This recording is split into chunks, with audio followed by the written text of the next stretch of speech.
Good afternoon, everyone, and thank you so much for tuning in to KTSM 9 Plus, your digital newscast. I'm Monica Cortez. We're going to begin with a developing story. One man was killed after a stabbing at a DK convenience store in the Lower Valley.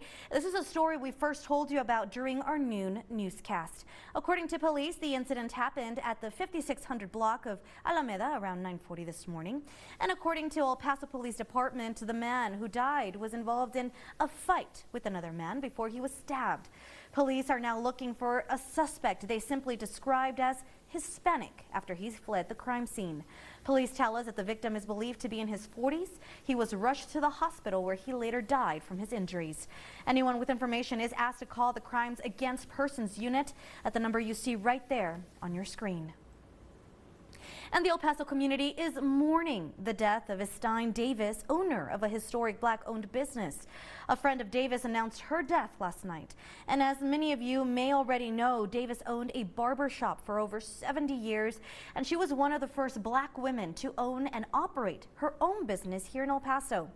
Davis was also an active member in the Shiloh Baptist Church in El Paso for many decades. And during her time there, she supervised and mentored many young boys and girls for over 50 years. Davis was 92 years old. To read more about her life and legacy, simply visit KTSM.com. Well, in continuing coverage, Congress just made major progress towards ending the longest government shutdown in U.S. history. And today's Political Minute, News Nation's Blake Berman breaks down the deal and what's next. A deal to reopen the government. I'm Blake Berman, host of The Hill on News Nation. The U.S. Senate passing a deal Monday that would end the longest government shutdown ever. The legislation now heads to the House for a vote as early as Wednesday. President Trump has signaled support for the deal. It funds the government through January 30th. Some departments, including Veterans Affairs and the Department of Agriculture, which funds food stamps, would be funded through September. It also reverses layoffs of federal workers who were fired during the shutdown. Democrats were pushing for an extension of Affordable Care Act tax credits, but the deal only guarantees a vote on them in the Senate before the end of this year. Now, if it passes, Congress will have to address how to fund the government again beyond January 30th or face potentially another shutdown. I'm Blake Berman, and this is the News Nation Political Minute. Blake, thank you. Meanwhile, New Mexico is extending state food help during the uncertainty of the shutdown. New Mexico Lieutenant Governor Howie Morales, who was serving as acting governor while Governor Michelle Lujan Grisham was out of the country, signed House Bill 1, providing up to $20 million per week. This was to ensure New Mexicans continue receiving food assistance amid ongoing federal uncertainty over those SNAP benefits. House Bill 1 passed by the legislature during yesterday's special session, helping provide state nutrition assistance benefits to approximately 460,000 New Mexican SNAP recipients. The legislation provides funding through the week of January 19th of next year.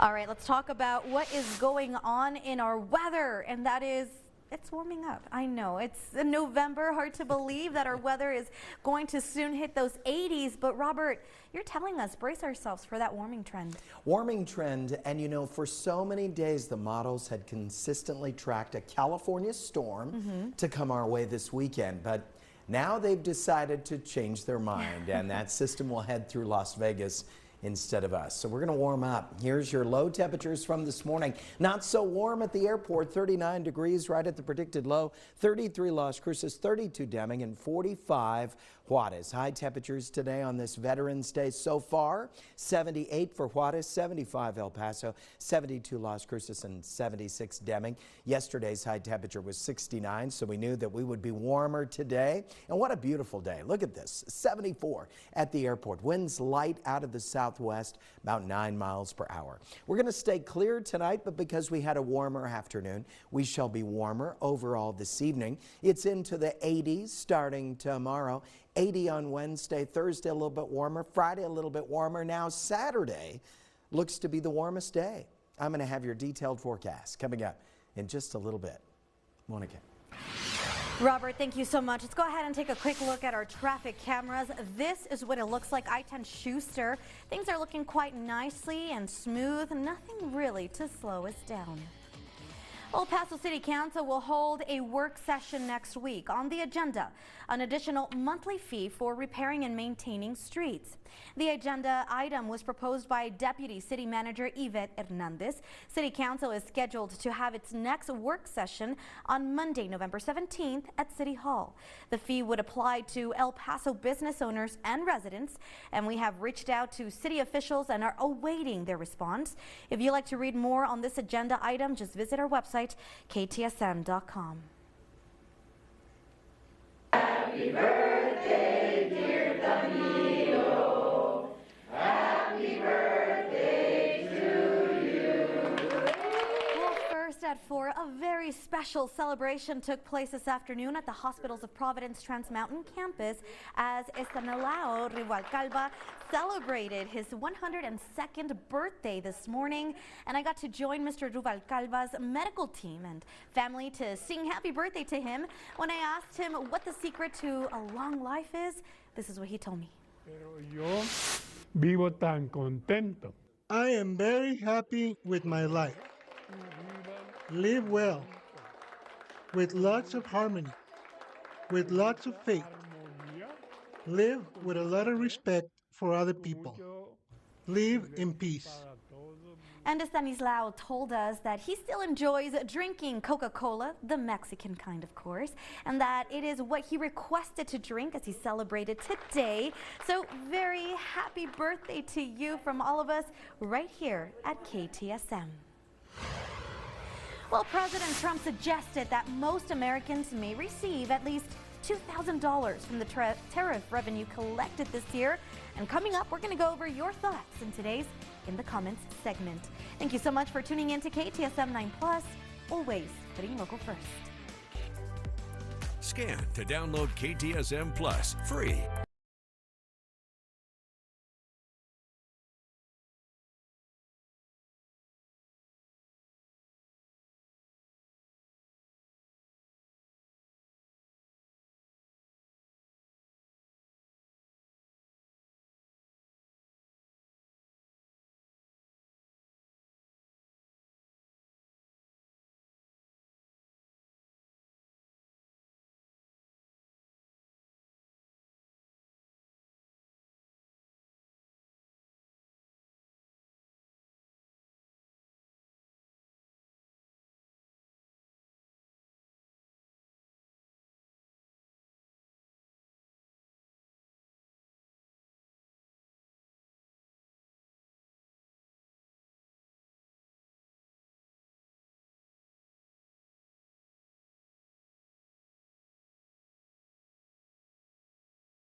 Sugar School Fashion Boutique, 125 Thunderbird Suite. Welcome back, everyone. And in today's In the Comments segment, over the weekend, President Trump suggested that most Americans may receive at least $2,000 from the tariff revenue collected this year. Now, the White House hasn't released any firm plan on what the dividends could look like. The plan, which would require action from Congress, is expected to face roadblocks. An analysis from the Committee for a Responsible Federal Budget suggested there may not be enough tariff revenue to fund the idea either. Nonetheless, Trump reiterated Monday that dividends of about $2,000 would be issued. We, of course, shared this story all over our social media pages, and a lot of you had lots you wanted to share. So we're going to start off with Robert Acosta, who writes, "I'm already spending it in advance." Meanwhile, Nick Arenas writes, "I'm still waiting for my $5,000 Doge check and a public release of the Epstein files." And Rick C. comments, "It's not happening, LOL. Continue working." Well, here's some more information for you. On Sunday, Trump suggested that high-income people would not qualify for the payments. On Monday, he also said dividends would be issued to our middle-income people and lower-income people, end quote. It's possible that eligibility could be calculated similarly to the stimulus check sent out during the COVID-19 pandemic. To read more on this story, simply visit KTSM.com. And here at KTSM, of course, we value your opinion and we want to hear more from you. So make sure you're following us on all of our social media platforms to keep in touch with us through the comments. Well, the city of Socorro is honoring our local veterans with a special event. Up next, we have more on the ceremony. You're watching KTSM 9+.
That costs over $200 everywhere else. Book your eye exam today. Stanton Optical. Easy sour.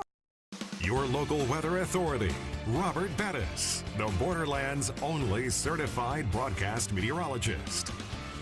Welcome back, everyone. All right, so today it wasn't too bad. I think we started off a little bit in the 50s this morning.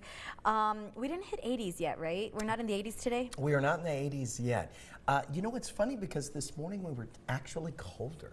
It was chilly, wasn't it? You didn't feel colder because our air ran all night. The heat ran. Yeah. The heat? You already have the heater on? Oh, well, you just switch a button and it goes from AC to heat. But yeah, we had them all. I have not turned it on at what all. What I have asked my family to do, which they're so sweet and cooperative. Right. Sometimes I'll walk in this time of year only. One unit's on heat, one unit's on AC, and they're just, I don't know, we're just paying for that. So we got it all worked out. Right, we're right. fine. All right, let's take a look at Ruidoso right now. This is a live image out there. Beautiful. They have a few high, thin clouds over them at this time. It's a very mild day on this Veterans Day, and certainly a warm one, way above normal. 63 is the temperature right now. We've got a northwesterly wind coming in, a little bit gusty, about 25 miles per hour up there. Here are the high temperatures so far in your town. I predicted 79 today so far. 75, 78 Juarez, 72 Las Cruces, 76 Deming, and 76 Van Horn. We'll have the official high temperatures a little bit later. Of course, yesterday we were at 71 degrees down in Brownsville. Now we start to go the other direction. 80 there so far, 74 Austin, and 72 Dallas as the whole state of Texas begins to warm right back up. 71 is the temperature in Las Cruces right now. We've got winds 7 miles per hour. It's been such a beautiful day, and tomorrow's going to be a beautiful day as well. Fairly light winds, just a breeze from the southwest overnight tonight, and clear skies, so we will not be as cold. We were 39 at the airport, very close to freezing down in the valley, but now we're going to be in the 40s overnight tonight. Here are the temperatures in your area. Expect the winds to remain a little bit of a breeze right there on the eastern slopes. Noticeable, but not that bad. And then tonight they'll pull back a little bit. Here comes your exclusive 9-hour forecast for Wednesday. Lots of sunshine, pop right back up into those 80s, and we're going to stay there for several days thanks to a general ridge of high pressure and southwesterly breezes. Your allergy forecast tomorrow should be the worst, a 10 tomorrow, then dropping back down to 9 for Thursday and for Friday. Your low temperatures tonight elevated a little bit, 38 for Alamogordo, 36 for Deming, 45 Juarez, and 42 for Van Horn. High temperatures tomorrow going to 76 Alamogordo, 79 Deming, 81 Juarez, 80 Van Horn. Tonight for you, Las Cruces, 38 degrees, so you won't really even be close to freezing tonight. Little light breeze coming in from the southwest. 77 the high temperature for tomorrow as we all continue this little weird November warming trend. 45 low temperature tonight at the International Airport. A little cooler down in the valley this evening. And then tomorrow 80 degrees the high temperature with lots of sunshine. Only KTSM gives you 9 full days of weather. Long range data, of course, can change, and sometimes it changes rather dramatically. That is certainly the case for this weekend. So cold weather lovers, I'm so sorry. It's going to go the opposite direction. Thursday, sunshine 81, sunny on Friday and 82. I actually think now Saturday will be the warmest day. A system over California sits put, so it's going to keep us on the warmer side, but temperatures return to the 60s next week. Don't go anywhere. More KTSM 9 news coming up in just a moment. Ask Robert, sponsored by Truly Nolan Pest Control. This week's question comes from... Hey Robert, why is it so windy in El Paso? That's an excellent question. Why so windy? We get so windy sometimes that the sky turns brown with all that blowing dust. Well, I'm going to give you a couple of reasons as to why we get so windy. First of all, way up in the atmosphere is a thing called the jet stream, a fast-moving flow of air. Well, during the springtime, our windiest time of year, that jet stream moves south and sits right on top of El Paso, causing the winds to be stronger in the afternoon. But there's another reason it gets so windy. It's called the Franklin Mountains. Let's say a wind comes in from the west at 25 miles per hour. Well, to get over the mountain, it has to speed up. That was a great question, and that was science made simple.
30 Montana.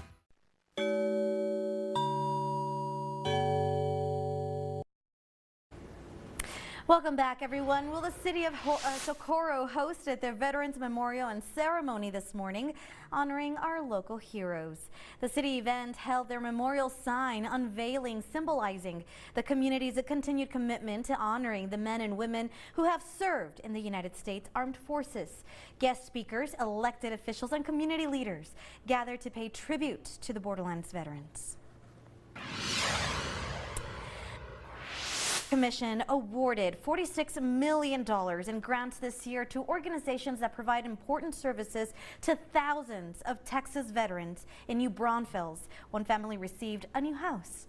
But it was something much more than 4 walls and a roof. It restored something one veteran lost more than 2 decades ago in Iraq. Our Dylan McKim has this story. I just want to be a part of something bigger than myself. And 9/11 had happened a little bit after that. So I really want to do my part also. Albert Flores had a dream of becoming a Marine, a dream he realized in 2003, serving his country in Iraq and providing for his family. But in 2005, while out on patrol, just told everyone to look out for some IEDs, and as soon as I said that, literally an IED had just blown up right underneath us. Took everything from the windshield forward, was pretty much gone. Flores's leg was mangled in the explosion. He had to be carried to a nearby home to wait for a medical evac, his mind turning to his family as he awaited rescue. His wife, Elvira, who he met in middle school, and their 6-year-old son were thousands of miles away. Was my son going to remember me? Is this the last spot? You know, am I not ever going to get to see him again? It's like, every time we relive it all over again. Flores was able to get back home to his family, but their lives were forever changed. Doctors had to amputate his leg above the knee. He learned to walk on a prosthetic, but he still relies on his wheelchair. And life inside his home proved to be another battle, as mundane tasks like taking a shower became dangerous. My crutch would slip on me or something, I'd miss a wet spot and straight down and try to catch myself and dislocated fingers and stuff. It would suck because a lot of times I would be like, should be at I work. wouldn't work from home. I would be at work and things like that would happen. And the Flores family, an example of what so many wounded veterans go through back home.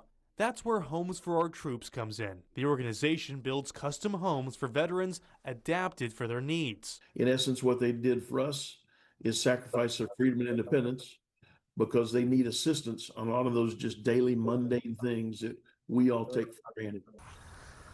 This is the 400th home the organization has built in the past 20 years. This one's in New Braunfels, and it belongs to the Flores family. Make some food. An open floor plan wide enough for Albert's wheelchair, a roll-in shower, pull-down shelving in the kitchen, and accessible appliances.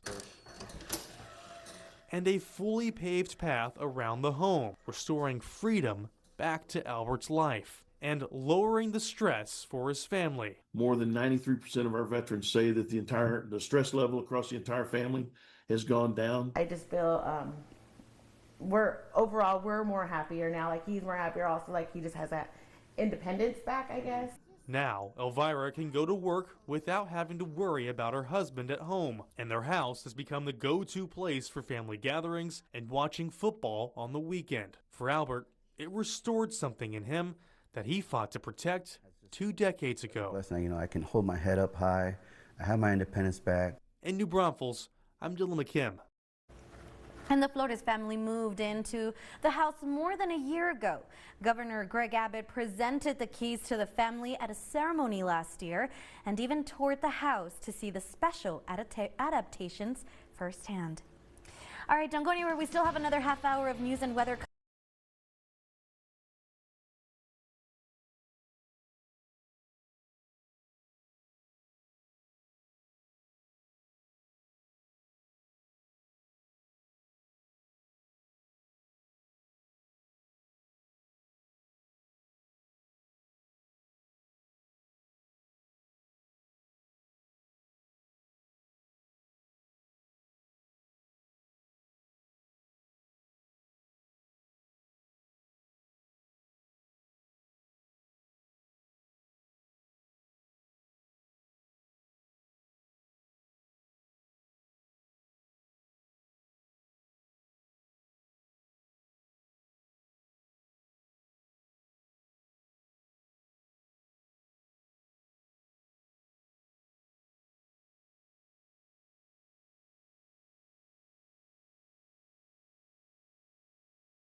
A limited powertrain warranty, roadside assistance, and more. Visit ElPasoHonda.com to learn more.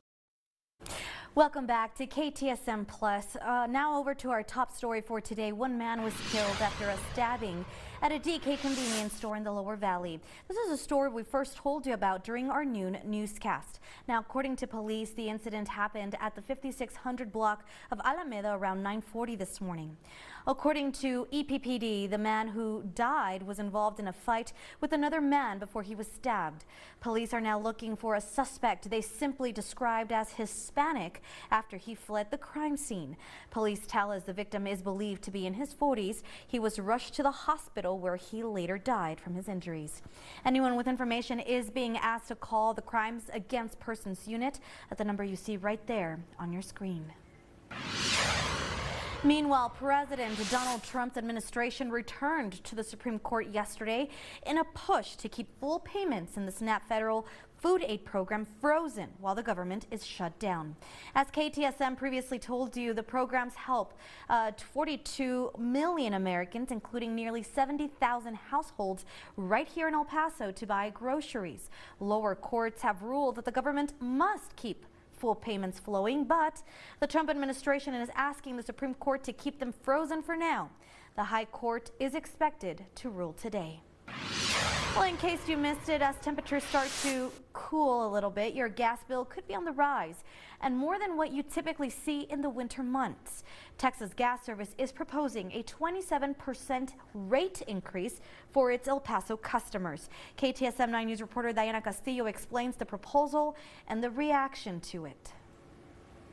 The timing couldn't be worse. You know, people are experiencing economic troubles, and with the tariffs and high prices.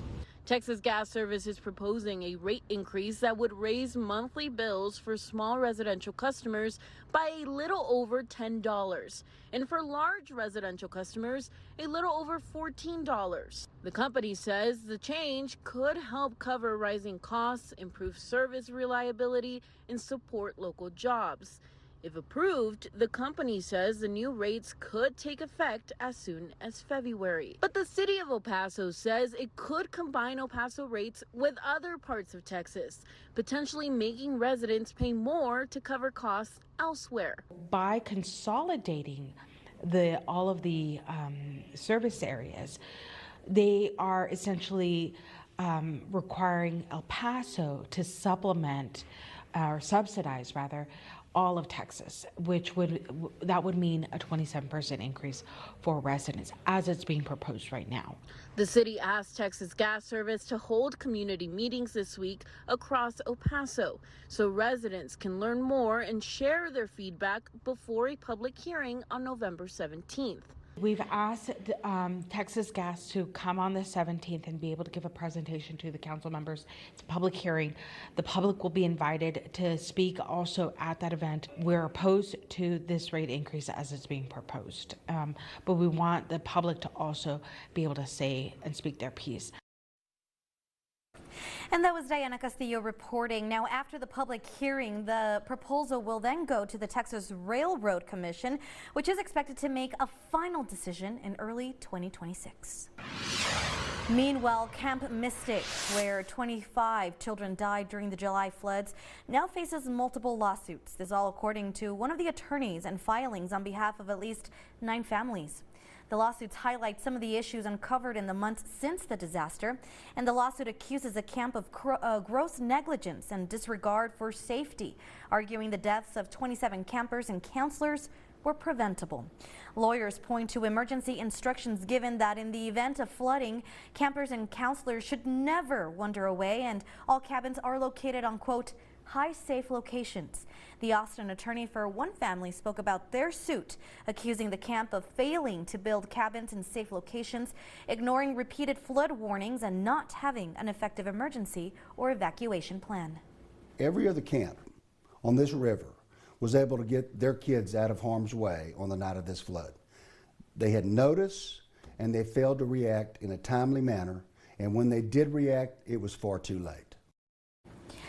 Now, an attorney for the camp sent a statement saying in part, quote, they empathized with the families who lost loved ones. They also said that they disagree with, quote, several accusations and misinformation in the legal filings, adding that they will thoroughly respond in due course. The camp has previously defended its decision to partially reopen next summer, and it says it will work with lawmakers investigating the flooding. Well, the U.S. government is on the verge of ending the longest shutdown in history this week. And yesterday, the Senate voted on a series of resolutions to end that shutdown, including a provision opponents say will criminalize hemp. State Capitol reporter Adam Schwager explored both sides of an issue, all too familiar to Texans this year. It's deja vu for Texas hemp farmers. I just got through all that.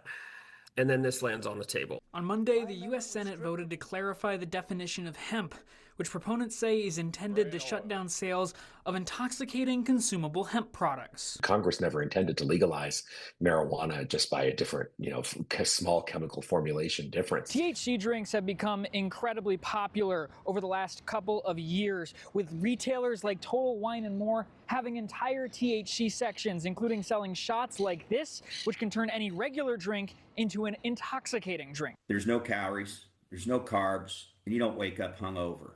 But you can relax and be a little social with it. Celebrating the move, Texas Lieutenant Governor Dan Patrick, who pushed for a ban on consumable intoxicating hemp this year. Amidst concerns from industry leaders, Governor Greg Abbott vetoed the ban and later issued executive orders to start regulating the substance. We just have to take a better approach, which you absolutely can. Texas hemp farmer Kyle Bingham sees the current language as a near ban on the hemp industry, regardless of whether the product gets you high. Essentially, I think this would be a full ban for us. Coming out of the field. Hemp economist Bo Whitney agrees with Bingham, saying the overall economic impact of a ban could be close to $70 billion.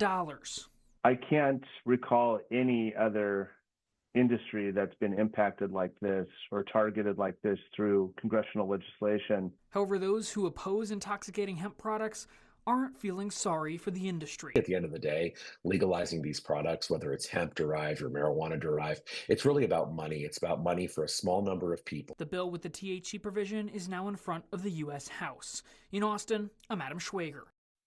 Now, the THC provisions would not take effect until a full year after the legislation is passed.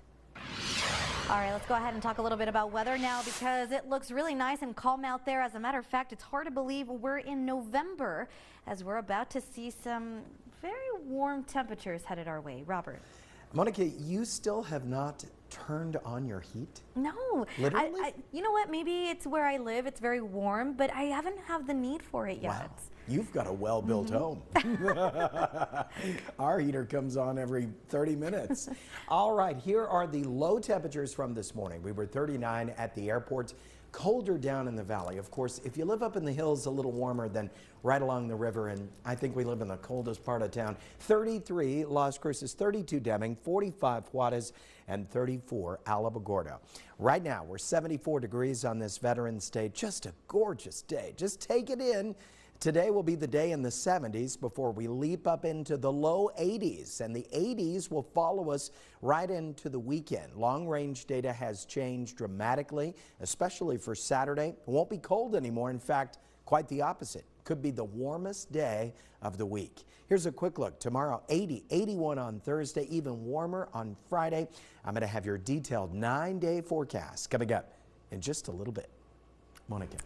Robert, thank you so much. Well, the Trump administration is working on a plan to allow 50-year mortgages for home buyers. The goal is to reduce monthly mortgage payments, but real estate experts warn there could be some drawbacks. Washington correspondent Kristen Escow reports. President Trump is pushing for a plan to create 50-year mortgages to encourage more younger Americans to buy homes. The average age of a first-time home buyer has gone up by about 10 years in just a few years, so it's something that we're very serious about addressing. White House economic advisor Kevin Hassett says the goal is to help homeowners pay less per month. Extending the length of mortgages could reduce monthly payments by hundreds of dollars. But industry experts point out there are trade-offs, including paying more in interest. The total amount of interest that you pay to the bank over the lifetime of that loan is nearly double that of a 30-year mortgage. David Meyer is the head of real estate investing for Bigger Pockets, an online community of residential real estate investors.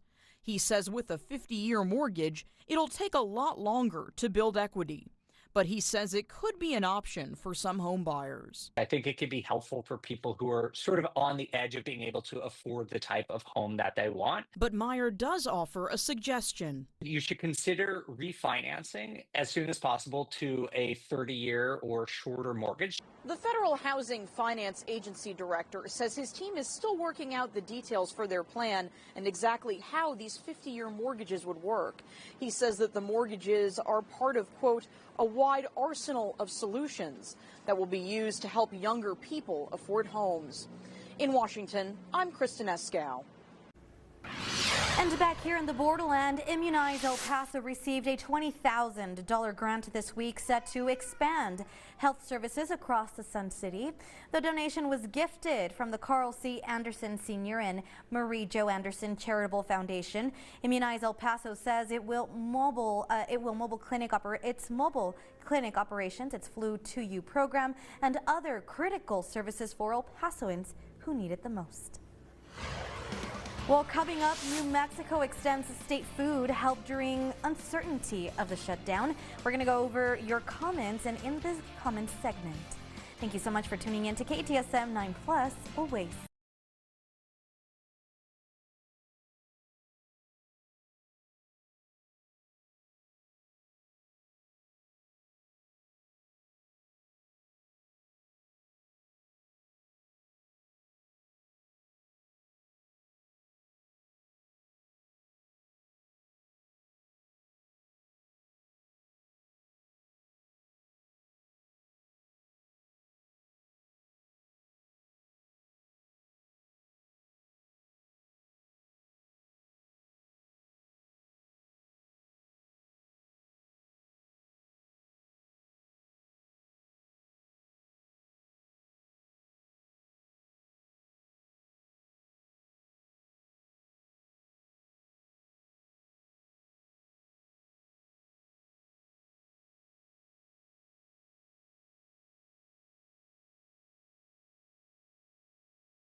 Thanks for watching KTSM 9 News Weekdays.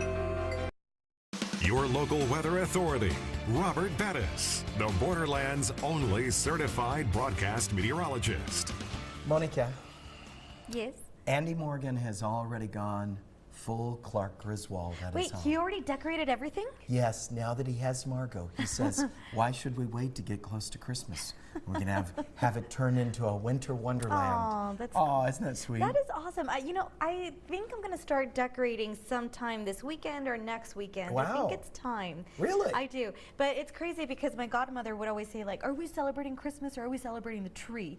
And I'm like, I don't know. So she doesn't put up the tree until the 16th of December. Wow, that's late. Okay.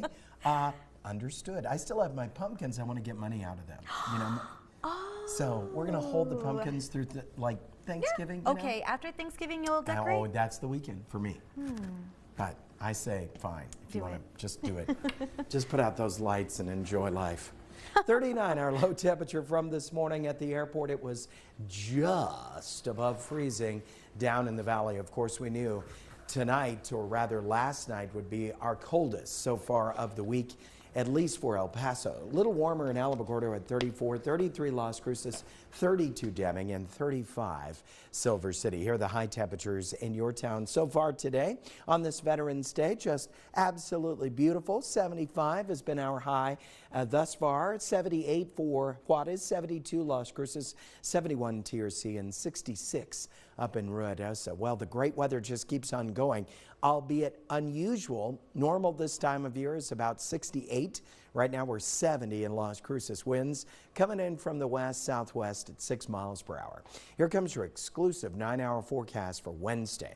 More sunshine, more warmth as we move up to right at about 80 degrees in the afternoon. Southwest breezes at 5 to 15 miles per hour. One might say tomorrow is perfection achieved. Unless, of course, you like normal weather, in which case we're very warm. We have a couple of clouds moving across southern New Mexico right now. Otherwise, expected to be clear. Again, tonight, a beautiful night. High pressure generally building.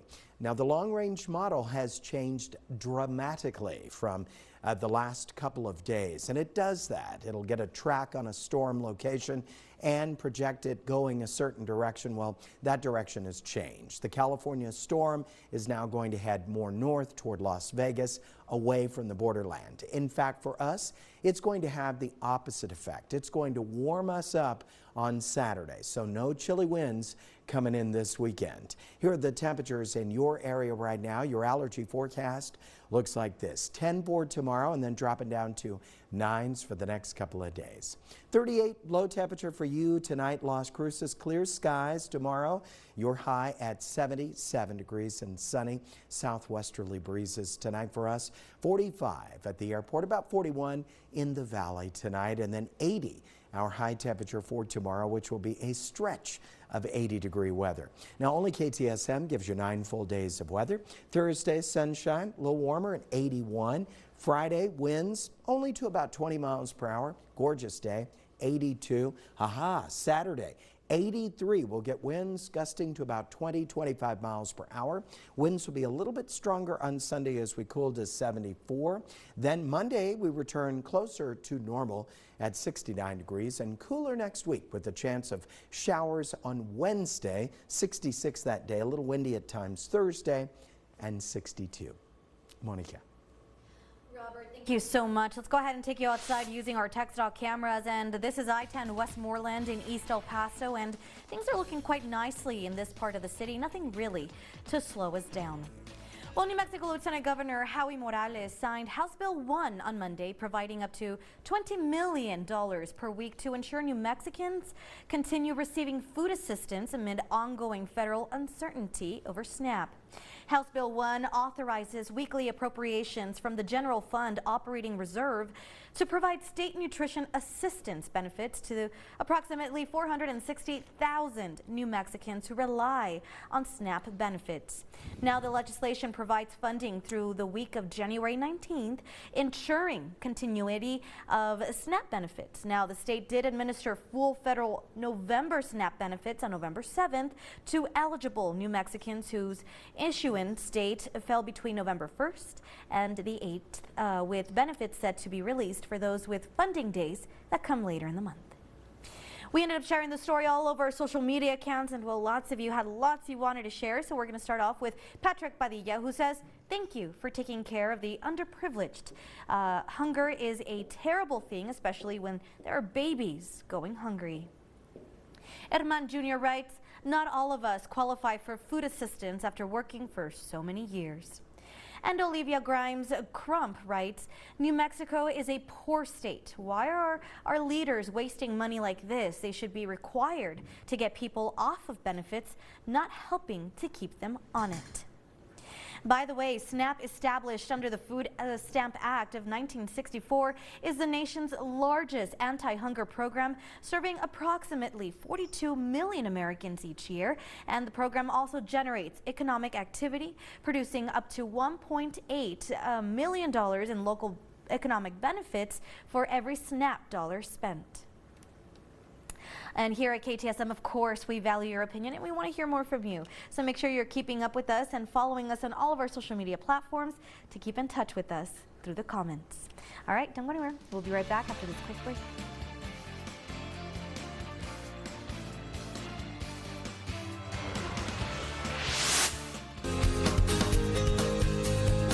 Más Las Cruces. Hi, Las Cruces. I'm Brandy Arguello, the Recycle Education Coordinator for South Central Solid Waste Authority. And I'm Maya Thomas with the Parks and Recreation Department. We're teaming up to invite you to come out to Pioneer Women's Park on Saturday, November the 15th from 9 a.m. to 12 p.m. and learn how simple actions like reducing, reusing, and recycling have a big impact on our environment. This free family-friendly event is a chance to discover how the city and county are working together to protect our environment and how you can be a part of the solution. Whether you're a recycling pro or just getting started, there's something for everyone. Let's build a cleaner, greener Las Cruces. That's Saturday, November the 15th from 9 a.m. to noon here at the Pioneer Women's Park on West Las Cruces Avenue. For more information, visit the website on your screen or follow us on social media. Join us for tips on how to reduce, reuse, and recycle. And keep Las Cruces beautiful. Más Las Cruces.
TV personalities in the city.